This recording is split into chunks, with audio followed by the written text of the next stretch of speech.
Hi guys, welcome to my channel. ಎಲ್ಲರೂ ಹೇಗಿದ್ದೀರಾ? ಇವತ್ತು ನಾನು ಕೃಷ್ಣ ಮತ್ತು ಸುಧಾಮನ ಗೆಳೆತನದ ಬಗ್ಗೆ ಕಥೆಯನ್ನು ನಿಮ್ಮೊಂದಿಗೆ ಹಂಚಿಕೊಳ್ಳಲು ಬರುತ್ತಿದ್ದೇನೆ.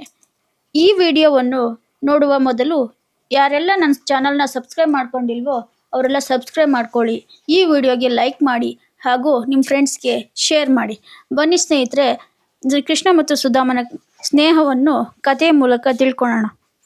ರಾತ್ರಿ ಸಮಯದಲ್ಲಿ ತನ್ನ ಗುಡಿಸಲಿನಲ್ಲಿ ಕುಳಿತು ಸುಧಾಮ ಯೋಚಿಸುತ್ತಿದ್ದ.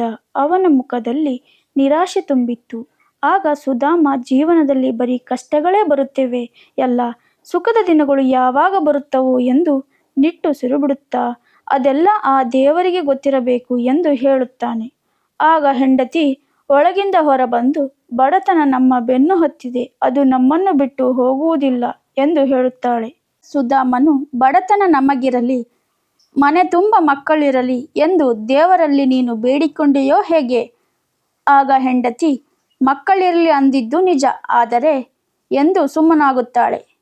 ಅಷ್ಟರಲ್ಲಿ ಮಕ್ಕಳು ಅವಳ ಬಳಿ ಬಂದು, ಅಮ್ಮ, ಹಸಿವಾಗ್ತಿದೆ, ನನಗೂ ಹಸಿವು, ಊಟ ಕೊಡಮ್ಮ ಎಂದು ಕೇಳುತ್ತವೆ. ಮಕ್ಕಳ ಮಾತು ಕೇಳಿ ನೋಡಿದ್ರಾ, ಮಕ್ಕಳೆಲ್ಲ ಹಸಿವಿನಿಂದ ಕಂಗಾಲಾಗಿವೆ. ಪಾಂಡಿತ್ಯವುಳ್ಳ ನನ್ನ ಗಂಡ ದುಡಿದು ತರ್ತೀರಾ ಅಂತ ತಿಳಿದಿದ್ದೆ ಎಂದಳು. ಅದಕ್ಕೆ ಸುಧಾಮ, ಯಾವುದಕ್ಕೂ ಕಾಲ ಕೂಡಿ ಬರಬೇಕು ಎಂದು ಹೇಳುತ್ತಾನೆ. ಅವನ ಮಾತಿಗೆ ಸುಧಾಮನ ಹೆಂಡತಿ, ಅಂತೂ ಇಂತೂ ನಮಗೆ ಬಡತನವೇ ಗತಿ ಎಂದು ಹೇಳುತ್ತಾಳೆ. ಅವಳ ಆ ಮಾತು ಕೇಳಿ ಸುಧಾಮ, ಚಿಂತೆ ಮಾಡಿದರೆ ಏನು ಬಂತು, ಜೀವನದಲ್ಲಿ ಬಂದದ್ದನ್ನು ಅನುಭವಿಸಲೇಬೇಕು, ಅದೇ ಮಾನವ ಧರ್ಮ ಎಂದು ಹೇಳುತ್ತಾನೆ. ಅವನ ಮಾತು ಕೇಳಿ ಹೆಂಡತಿ, ನೀವು ನೀತಿ ಹೇಳುವುದರಲ್ಲಿ ಬಹಳ ಮುಂದೆ ಎಂದು ನುಡಿದಳು. ಆಗ ಸುಧಾಮ, ನೀತಿ, ನಿಯಮ, ವಿಧೇಯತೆ, ಪಾಂಡಿತ್ಯ ಇದ್ದುದರಿಂದಲೇ ಗುರುಕುಲದಲ್ಲಿ ಶ್ರೀಕೃಷ್ಣನು ನನ್ನ ಸ್ನೇಹಿತನಾದದ್ದು ಎಂದು ವಿವರಿಸುತ್ತಾನೆ.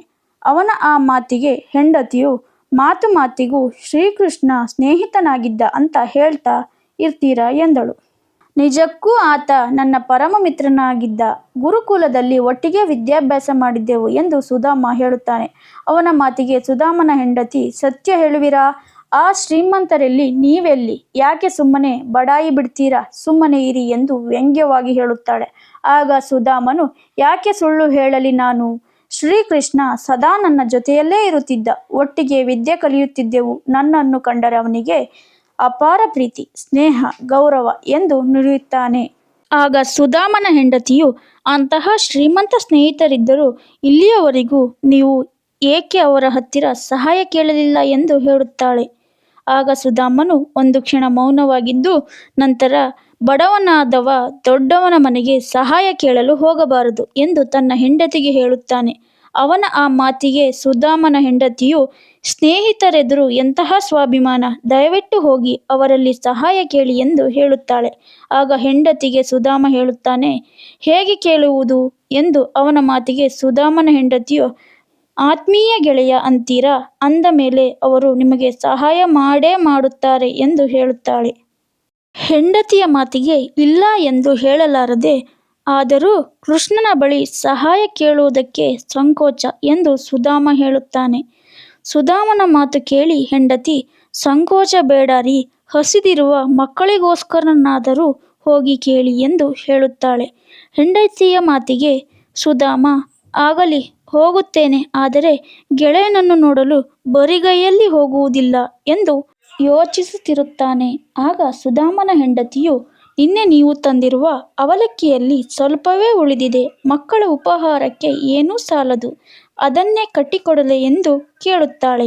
ಆಗ ಪಕ್ಕದಲ್ಲಿಯೇ ಇದ್ದ ಮಕ್ಕಳು ಬಂದು, ಅಮ್ಮ, ಹಸಿವು, ಅದನ್ನಾದರೂ ನನಗೆ ಕೊಡಮ್ಮ ಎಂದು ಕೇಳುತ್ತಾರೆ. ಮಕ್ಕಳ ಮಾತು ಕೇಳಿ, ತುಸು ತಡೆದುಕೋ ಕಂದ, ದೇವರ ದಯೆ ಇದ್ದರೆ ಈ ಅವಲಕ್ಕಿಯೇ ಬಂಗಾರವಾದೀತು ಎಂದು ಇದನ್ನೇ ಕಟ್ಟಿಕೊಡಲೆ ಎಂದು ಗಂಡನ ಬಳಿ ಬಂದು ಕೇಳುತ್ತಾಳೆ. ಅದಕ್ಕೆ ಸುಧಾಮನು, ಸರಿ, ಹಾಗೆ ಮಾಡು ಎಂದು ಹೇಳುತ್ತಾನೆ. ನಂತರ ಹೆಂಡತಿಯು ಕಟ್ಟಿಕೊಟ್ಟಂತಹ ಆ ಅವಲಕ್ಕಿಯನ್ನು ತೆಗೆದುಕೊಂಡು ಕೃಷ್ಣನನ್ನು ನೋಡಲು ಅರಮನೆಗೆ ಹೋಗುತ್ತಾನೆ. ಅರಮನೆಯಲ್ಲಿ ಕಾವಲುಗಾರರು ಸುಧಾಮನನ್ನು ಅರಮನೆಯ ಒಳಗೆ ಬಿಡದೆ ಬಾಗಿಲಲ್ಲಿಯೇ ನಿಲ್ಲಿಸಿರುತ್ತಾರೆ. ಕೃಷ್ಣ ಆಕಸ್ಮಿಕವಾಗಿ ಹೊರಗೆ ಬಂದವನು ಸುಧಾಮನನ್ನು ನೋಡಿ, ಆಶ್ಚರ್ಯದಿಂದ, ಓ ಸುಧಾಮ, ಯಾವಾಗ ಬಂದೆ, ಬಾ ಒಳಗೆ ಎಂದು ಕರೆಯುತ್ತಾನೆ. ಕೃಷ್ಣನ ಮಾತು ಕೇಳಿ ಸುಧಾಮ ಶ್ರೀಕೃಷ್ಣ ಮಹಾರಾಜರು ಎಂದು ಭಾವುಕನಾಗುತ್ತಾನೆ. ಅವನನ್ನು ನೋಡಿ ಶ್ರೀಕೃಷ್ಣ, ಏಕೆ ಸುಧಾಮ, ಕಣ್ಣಲ್ಲಿ ನೀರು ಎಂದು ಕೇಳುತ್ತಾರೆ. ಬಹಳ ದಿನಗಳ ನಂತರ ನಿಮ್ಮನ್ನು ನೋಡುತ್ತಿರುವೆನಲ್ಲ, ಅದಕ್ಕಾಗಿ ಆನಂದದ ಕಣ್ಣೀರು ಕೃಷ್ಣ ಎಂದು ಸುಧಾಮ ಹೇಳುತ್ತಾನೆ.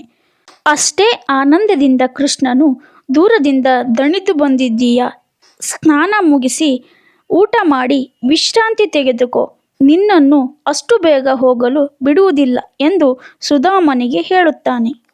ಕೃಷ್ಣನ ಮಾತು ಕೇಳಿ ಸುಧಾಮನು, ಅಲ್ಲಿ ಮನೆಯಲ್ಲಿ ಯಾರೂ ಇಲ್ಲ ಮಕ್ಕಳಿಗೆ ಎಂದು ಮಾತು ಮುಂದುವರಿಸುವ ಅಷ್ಟರಲ್ಲಿ ಕೃಷ್ಣ, ಸುಮ್ಮನಿರು, ಬಂದ ತಕ್ಷಣ ಹೋಗಬೇಕೆಂದರೆ ಯಾಕೆ ಇಲ್ಲಿಗೆ ಬಂದೆ, ಯಾರಲ್ಲಿ ಸುಧಾಮನಿಗೆ ವಿಶ್ರಾಂತಿಯ ವ್ಯವಸ್ಥೆ ಮಾಡಿ, ನನಗೂ ತುರ್ತು ಕೆಲಸವಿದೆ, ವಿಶ್ರಾಂತಿ ಮಾಡು ಎಂದು ಹೇಳುತ್ತಾನೆ. ಸುಧಾಮನು ಕೃಷ್ಣನ ಅರಮನೆಯಲ್ಲಿ ಆತಿಥ್ಯ ಸ್ವೀಕರಿಸಿ ಸ್ವಲ್ಪ ಹೊತ್ತು ವಿಶ್ರಮಿಸಿ ನಂತರ ಕೋಣೆಯಲ್ಲಿ ಒಬ್ಬನೇ ಕುಳಿತಿರುತ್ತಾನೆ. ಶ್ರೀಕೃಷ್ಣನಂತಹ ಮಿತ್ರನನ್ನು ಪಡೆದ ನಾನೇ ಧನ್ಯನು, ನನ್ನನ್ನು ಮರೆತಿಲ್ಲ ಅವನು. ನಾನು ತಂದ ಅವಲಕ್ಕಿಯನ್ನು ತಾನು ತಿಂದು ಹೆಂಡತಿಗೂ ಪ್ರೀತಿಯಿಂದ ತಿನ್ನಿಸಿದ. ಇಷ್ಟೊಂದು ಪ್ರೀತಿ ವಿಶ್ವಾಸವಿರುವ ಕೃಷ್ಣನ ಹತ್ತಿರ ನನ್ನ ಬಡತನ ಹೇಳಿ ಆತನ ಮನಸ್ಸಿಗೆ ಬೇಸರ ಉಂಟು ಮಾಡುವುದು ಬೇಡ. ನನ್ನ ಬಡತನ ನನಗೇ ಇರಲಿ ಎಂದು ಮನಸ್ಸಿನಲ್ಲಿಯೇ ಆಲೋಚಿಸುತ್ತಿರುತ್ತಾನೆ. ಅದೇ ಸಮಯಕ್ಕೆ ಕೋಣೆಗೆ ಬಂದ ಕೃಷ್ಣನು, ಏನು ಯೋಚಿಸುತ್ತಿದ್ದೆ ಸುಧಾಮ ಎಂದು ಕೇಳುತ್ತಾನೆ. ಅದಕ್ಕೆ ಮರು ಉತ್ತರವಾಗಿ, ಏನಿಲ್ಲ ಕೃಷ್ಣ, ಏನಿಲ್ಲ, ಸುಮ್ಮನೆ ಹಾಗೆ ಎಂದು ಸುಧಾಮ ಹೇಳುತ್ತಾನೆ. ಸುಧಾಮ, ನೀನು ಬಂದು ನನಗೆ ಮನಸ್ಸಿಗೆ ತುಂಬ ಸಂತೋಷ ಉಂಟು ಮಾಡಿದೆ.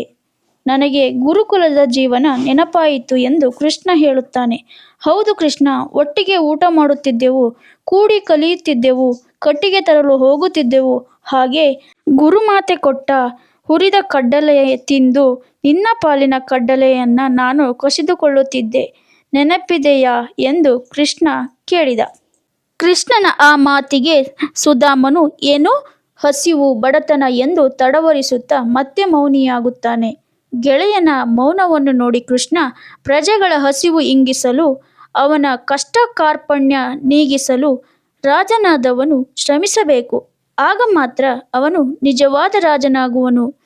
ನಿನ್ನನ್ನು ಪೀಡಿಸಿದ್ದು ತಪ್ಪೆಂದು ಕ್ರಮೇಣ ನನ್ನ ಅರಿವಿಗೆ ಬಂತು ನೋಡು ಎಂದು ಹೇಳುತ್ತಾನೆ. ಕೃಷ್ಣನ ಜವಾಬ್ದಾರಿಯುತ ಮಾತು ಕೇಳಿ ಸುಧಾಮ, ಕೃಷ್ಣ, ಇಷ್ಟು ದಿನ ನೀನು ಇಲ್ಲಿ ಇದ್ದು ಅದನ್ನೆಲ್ಲ ಕಣ್ಣಾರೆ ಕಂಡಿರುವೆಯಾ ಎಂದು ಕೇಳುತ್ತಾನೆ. ಅವನ ಮಾತಿಗೆ ಮರುಪ್ರಶ್ನೆಯಾಗಿ ಕೃಷ್ಣ, ಸುಧಾಮ, ನಿನಗೇನು ಬೇಕು ಎಂದು ಕೇಳುತ್ತಾನೆ. ನನಗೇನು ಬೇಡ ಕೃಷ್ಣ, ನಿನ್ನ ಸತ್ಕಾರ ಜೀವನದಲ್ಲಿ ಮರೆಯುವಂತಿಲ್ಲ, ನಿನ್ನ ಸ್ನೇಹವೇ ಸಾಕು. ಇನ್ನು ನಾನು ಊರಿಗೆ ಹೊರಡುತ್ತೇನೆ ಎಂದು ತನ್ನ ಕಷ್ಟವನ್ನು ತನ್ನೊಳಗೆ ಬಚ್ಚಿಡುತ್ತಾನೆ ಸುಧಾಮ. ಇದೇನಿದು ಸುಧಾಮ, ಇಷ್ಟು ಬೇಗ ಹೊರಡುತ್ತೀನಿ ಎನ್ನುತ್ತಿದ್ದೀಯಲ್ಲ ಎಂದು ಕೃಷ್ಣ ಕೇಳುತ್ತಾನೆ. ನಾನು ಇಷ್ಟು ದೀರ್ಘಕಾಲ ಮನೆ ಬಿಟ್ಟು ಇದ್ದವನಲ್ಲ ಕೃಷ್ಣ. ಅಲ್ಲಿ ಹೆಂಡತಿ ಮಕ್ಕಳು ನನ್ನ ದಾರಿಯನ್ನೇ ಕಾದು ಕಂಗಾಲಾಗಿರಬಹುದು.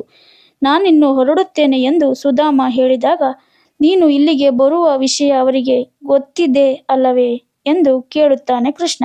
ಗೊತ್ತಿದೆ ಕೃಷ್ಣ, ಆದರೆ ನನಗೆ ಮಕ್ಕಳದೇ ಚಿಂತೆ. ಹೊರಡಲು ಅಪ್ಪಣೆ ಕೊಡು, ನಾನಿನ್ನು ಹೊರಡುತ್ತೇನೆ. ಸುಧಾಮನ ಆ ಮಾತಿಗೆ ಕೃಷ್ಣ, ನಿನ್ನಿಷ್ಟದಂತೆಯೇ ಆಗಲಿ, ಹೋಗಿ ಬಾ, ಶುಭವಾಗಲಿ ಗೆಳೆಯ.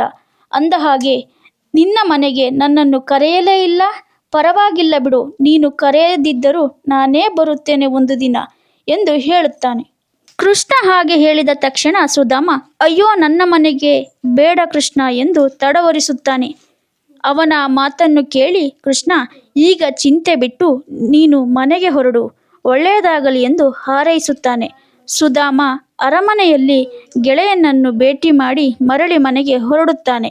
ಮನೆಯ ಬಳಿ ಬರುತ್ತಿದ್ದಂತೆ ಹೆಂಡತಿ ಮಕ್ಕಳು ಹೊಸ ಬಟ್ಟೆ ಧರಿಸಿ ಮನೆಯಲ್ಲಿ ಸಂತೋಷದಿಂದ ಇರುವ ಸನ್ನಿವೇಶವನ್ನು ನೋಡಿ ಸುಧಾಮನಿಗೆ ತಾನು ಯಾರ ಮನೆಗೆ ಬಂದೆ ಎಂದು ಒಮ್ಮೆ ಗೊಂದಲಕ್ಕೆ ಒಳಗಾಗುತ್ತಾನೆ. ಹೆಂಡತಿಯ ಬಳಿ ಬಂದು, ಇದು ಯಾರ ಮನೆಯಲ್ಲಿ ಇದ್ದೀರಿ ನೀವು ಎಂದು ಸುಧಾಮ ಕೇಳುತ್ತಾನೆ. ಆಗ ಸುಧಾಮನ ಹೆಂಡತಿ, ಇದು ನಮ್ಮ ಮನೆ ಕಣ್ರಿ ಎಂದು ಹೇಳುತ್ತಾಳೆ.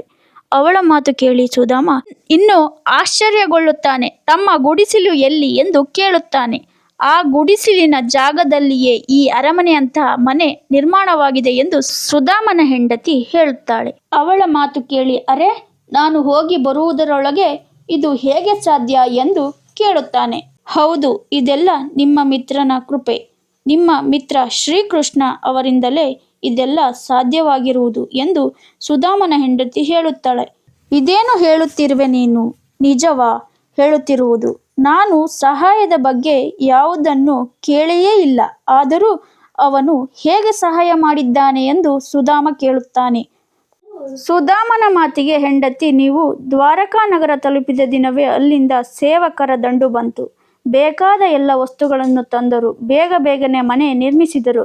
ನಮಗೆಲ್ಲ ಹೊಸ ಉಡುಪು ಆಭರಣಗಳನ್ನು ಸಹ ಅವರೇ ಕೊಟ್ಟು ಹೋದರು ಎಂದು ಹೇಳುತ್ತಾಳೆ.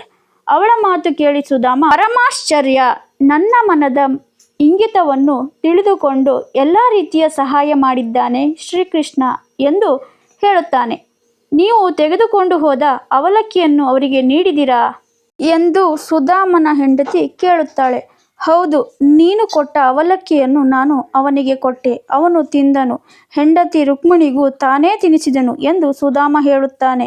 ಅಬ್ಬಾ, ನೀವು ಹೇಳುತ್ತಿರುವುದು ನಿಜವೇ? ಬಡವರ ಮನೆಯ ಅವಲಕ್ಕಿಯನ್ನು ಅಷ್ಟು ಸಂತೋಷದಿಂದ ತಿಂದರ? ಇದು ಅವರ ನಿಜವಾದ ಸ್ನೇಹ ಹಾಗೂ ದೊಡ್ಡ ಗುಣವೇ ಹೌದು. ಮತ್ತೆ ನೀವು ಯಾಕೆ ಸಹಾಯ ಕೇಳಲಿಲ್ಲ ಎಂದು ಸುಧಾಮನ ಹೆಂಡತಿ ಕೇಳುತ್ತಾಳೆ. ಆತ ಸತ್ಕಾರ ಮಾಡಿದ್ದು ನೋಡಿ ನನ್ನ ಮನಸ್ಸು ನಾಚಿ ಕುಗ್ಗಿ ಹೋಯಿತು. ಮತ್ತೆ ಏನನ್ನೂ ಕೇಳಲು ಮನಸ್ಸಾಗಲಿಲ್ಲ ಎಂದು ಸುಧಾಮ ಹೇಳುತ್ತಾನೆ. ಅವನ ಮಾತಿಗೆ ಮರು ಉತ್ತರವಾಗಿ, ನೀವು ಕೇಳಲಿಲ್ಲ ನಿಜ, ಆದರೆ ಆ ಶ್ರೀಕೃಷ್ಣ ಪರಮಾತ್ಮನೇ ತಮ್ಮ ಕರ್ತವ್ಯವನ್ನು ಮಾಡಿದ್ದಾರೆ ಎಂದು ಸಂತೋಷದಿಂದ ಸುಧಾಮನ ಹೆಂಡತಿ ಹೇಳಿದಳು. ಅದೇ ತಕ್ಷಣ ಅಲ್ಲಿಯೇ ಇದ್ದ ಮಕ್ಕಳು ಬಂದು, ಅಪ್ಪ, ನನ್ನ ಹೊಸ ಬಟ್ಟೆ ಹೇಗಿದೆ ನೋಡಿ, ಎಷ್ಟು ಚೆನ್ನಾಗಿದೆ ಅಲ್ಲವೇ? ಎಲ್ಲವನ್ನು ಕೊಟ್ಟಿದ್ದಾರೆ. ನಿಮಗೂ ನೀಡಲು ಕೊಟ್ಟಿದ್ದಾರೆ. ರೇಷ್ಮೆ ಬಟ್ಟೆ ತೆಗೆದುಕೊಳ್ಳಿ ಎಂದು ಹೇಳುತ್ತಾರೆ. ಎಲ್ಲ ಸಿರಿತನ ಬಂದರೂ ಸುಧಾಮ ಅದ್ಯಾವುದನ್ನು ಬಯಸದೆ, ತನಗೆ ಬೇಡ, ನೀವೆಲ್ಲರೂ ಧರಿಸಿಕೊಳ್ಳಿ. ನನಗೆ ಆ ಕೃಷ್ಣದೇವನ ಸ್ನೇಹವೇ ರೇಷ್ಮೆಯ ಬಟ್ಟೆ. ಅವನ ಮಾತೇ ನನಗೆ ಆಭರಣ. ಅವನಂತಹ ಗೆಳೆಯನನ್ನು ಪಡೆದ ನಾನೇ ಧನ್ಯ ಎಂದು ಹೇಳುತ್ತಾನೆ. ಆಹಾ, ಕೃಷ್ಣ ಮತ್ತು ಸುಧಾಮರ ಗೆಳೆತನ ಎಷ್ಟು ಮಧುರವಾಗಿದೆಯಲ್ಲವೇ? ಗೆಳೆಯನ ಮನದಾಳದ ನೋವು ಕೃಷ್ಣ ಹೇಳದೆಯೇ ಅರ್ಥೈಸಿಕೊಂಡ. ಅಷ್ಟು ಶ್ರೀಮಂತ ಗೆಳೆಯನಿದ್ದರೂ ಸುಧಾಮ ತನ್ನ ಬಡತನವನ್ನು ಅವನೆದುರು ಹೇಳಲೇ ಇಲ್ಲ. ಅವರಿಬ್ಬರು ಮಧುರವಾದ ಗೆಳೆತನವನ್ನು ತಮಗಿಷ್ಟ ಬಂದಂತೆ ಬಳಸಿಕೊಳ್ಳಲಿಲ್ಲ. ಸ್ನೇಹಕ್ಕೆ ಅವರಿಬ್ಬರು ಒಂದು ಸುಂದರವಾದ ಉದಾಹರಣೆಯಾಗಿದ್ದಾರೆ. ಗೆಳೆತನ ಎಂಬುದು ಪವಿತ್ರವಾದ ಒಂದು ಸಂಬಂಧ. ನಿಜವಾದ ಗೆಳೆತನದ ಬೆಸುಗೆ ಮುರಿದು ಹೋಗುವಂಥದ್ದಲ್ಲ. ಸ್ನೇಹಿತರೆ, ನಿಮಗೆ ಈ ವಿಡಿಯೋ ಇಷ್ಟವಾಗಿದ್ದಲ್ಲಿ ನಮ್ಮ ಚಾನಲ್ನ ಸಬ್ಸ್ಕ್ರೈಬ್ ಮಾಡ್ಕೊಳ್ಳಿ, ಶೇರ್ ಮಾಡಿ, ಲೈಕ್ ಮಾಡಿ, ಹಾಗೆ ಕಮೆಂಟ್ಸ್ ಮಾಡಿ. ಈ ಒಂದು ಚಿಕ್ಕ ಪ್ರಯತ್ನಕ್ಕೆ ನಿಮ್ಮ ಬೆಂಬಲವಿರಲಿ. ನಾಳೆ ಮತ್ತೊಂದು ಹೊಸ ವಿಡಿಯೋದೊಂದಿಗೆ ಮತ್ತೆ ಭೇಟಿಯಾಗೋಣ. Bye guys.